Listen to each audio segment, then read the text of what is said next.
अंधेरे आकाश में शनि ग्रह का चमक बढ़ी और सूर्य पुत्र की पहला बड़ा परीक्षण शुरू हुआ।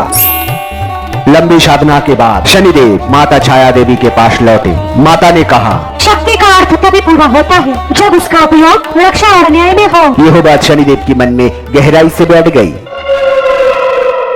पास के एक गांव पर दुष्ट राजा अत्याचार कर रहे थे। लोग भय से त्रस्त होकर प्रार्थना कर रहे थे, हे देव हमें बचाइए। उनकी पुकार शनिदेव तक पहुंची। शनिदेव ने पहली बार न्याय के लिए अपनी शक्ति का उपयोग करने का निर्णय लिया।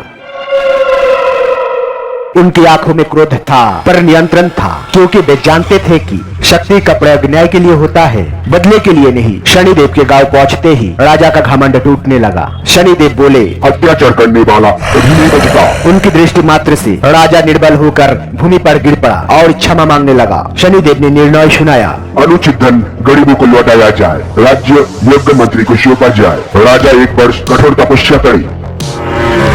लोगों ने अनुभव किया, यह देव दंड भी देता है, पर पूर्ण न्याय के लिए। धीरे धीरे लोग कहने लगे, जहाँ अन्याय होगा वहाँ शनिदेव अवश्य आएंगे। और सूर्य पुत्र शनिदेव न्याय के देवता के रूप में प्रसिद्ध होने लगे।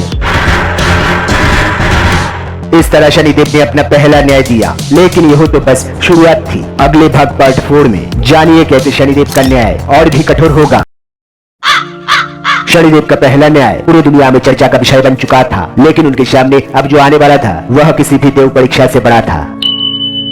एक दिन शनिदेव ने अपने माता छाया को अकेले आंसू बहाते देखा। उन्होंने पूछा, माता आपको किसने दुख दिया? छाया ने धीमे से कहा, बेटा जब अन्याय घर में हो तो दर्द और बढ़ जाते हैं। यह शब्द सुनकर शनिदेव का मन अंदर तक हिल गया। माता का दुख देखकर शनिदेव की तेज बढ़ने लगा। धरा कांप उठी, पर उन्होंने स्वयं को रोका। न्याय और भावनाएं एक साथ नहीं चल सकती। उन्होंने खुद से कहा।